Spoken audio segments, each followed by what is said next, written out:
안녕하세요, 대급이입니다. 오늘 리뷰할 책은 달리기를 말할 때 내가 하고 싶은 이야기입니다. 이 책은 2009년에 발간된 책이지만 꾸준히 읽히고 있는 책입니다. 하루키는 회고록이나 자서전은 절대 쓰지 않겠다고 했는데요. 그럼에도 불구하고 회고록 형식으로 작성한 책입니다. 하루키는 자신을 소설가이면서 러너라고 소개합니다. 달리기에 관해 쓴다는 것 자체가 하루키 자신에 관해 쓴다고 봐도 무방합니다. 하루키의 달리기 사랑은 하루키를 좋아하는 사람이라면 익히 들어 알고 있죠. 어떤 면도 방법에도 철학이 있다고 한 서머셋 mom의 이야기를 인용하면서 아무리 하찮은 일이라도 매일매일 계속하고 있으면 거기에 뭔가 관조 같은 것이 우러난다고 말합니다. 누군가에겐 하찮아 보일지도 모르는 달리기라는 것을 꾸준히 하면서 느꼈던 것들에 대해 하루키는 이야기를 하고 있습니다. 하루키는 장편소설을 쓴다는 것에 대해 강한 인내심을 강조하고 있습니다. 계속하는 것, 리듬을 단절하지 않는 것, 장기적인 작업을 하는 데에는 그것이 중요하다고 이야기합니다. 그리고 하루키는 흔해 빠진 일들이 쌓여서 지금의 자신을 만들었다고 말합니다. 저도 그렇게 생각합니다. 하루하루 쌓아가는 아무것도 아닌 일들, 흔해 빠진 일들이 모여서 결국 나라는 사람을 만들어냅니다. 매일 바로 옆에서 지켜보는 나 자신은 변한 게 아무것도 없어 보이기도 합니다. 그러나 지금 그대로의 나는 결국 어제까지의 흔해 빠진 일들이 모여 만들어낸 결과인 셈이죠. 하루키에게 그 흔해 빠진 일은 매일 자신과의 약속을 지키며 1시간 정도 뛰는 일이었습니다. 저도 그런 흔해 빠진 일들을 만들어내고 있습니다. 매주 3번의 수영, 매주 2번의 독서, 매일 2번의 명상 같은 것들이죠. 대단하지도 않고 멋지지도 않으며 티를 낼 수도 없는 이런 일들이 쌓여 미래의 변화된 나를 만들어 갈 거라고 믿습니다. 하루키가 글을 쓰기로 결심한 것은 1978년 4월 1일 오후 1시 반쯤이었습니다. 야쿠르트 스왈로즈의 팬이었던 하루키는 1회말 선두타자인 데이브 힐튼이 좌측 방향으로 안타를 치고 2루를 밟을 때 소설을 쓰기로 마음먹었습니다. 그때 하루키는 식당을 운영하던 중이었고 식당도 어느 정도 궤도에 올랐을 때였습니다. 가게를 운영하면서 졸음이 밀려올 때까지 원고를 쓰는 생활을 3년 정도 했습니다. 몸이 많이 상했겠죠. 그래서 가게를 접고 전업 소설가가 되려고 했을 때 가장 처음 직면한 문제는 건강의 유지였습니다. 체력이 떨어지고 체중이 늘어났죠. 소설 양을 쫓는 모험을 쓰고 난 후부터 본격적으로 달리기를 시작했습니다. 아마 하루키는 소설을 쓰는 일이 체력과 관련이 있다는 걸 직감으로 알고 있었던 걸지도 모릅니다. 자신이 흥미를 지닌 분야의 일을 자신에게 맞는 페이스로 자신이 좋아하는 방법으로 추구해 가면 지식이나 기술을 지극히 효율적으로 몸에 익힐 수 있다는 걸 깨달았다고 합니다. 무언가 흥미를 지닌 분야가 있다는 것만으로 사람은 행복합니다. 나아가 자신이 좋아하는 방법으로 추구해 나간다는 것이 얼마나 멋지고 행복한지 조금씩 깨달아가고 있습니다. 저에게 세상은 재미있는 것들 투성이로 변하고 있습니다. 수영, 유튜브, 독서, 글쓰기와 같은 것들 말이죠.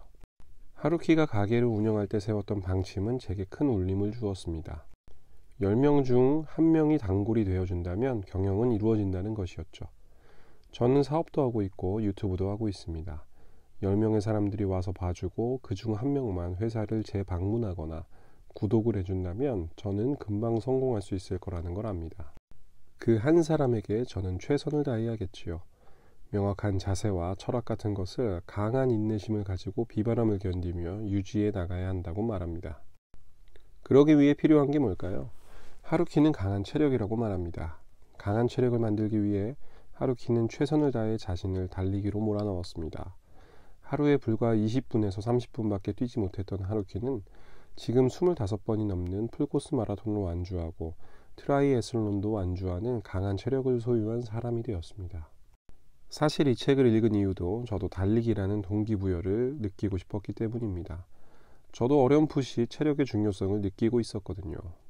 몸과 마음, 신체와 정신은 연결되어 있다는 걸 누구나 알고 있습니다. 그런데 왠지 체력에 대해선 약간 우선순위가 뒤로 밀리는 경향이 있는 것 같습니다.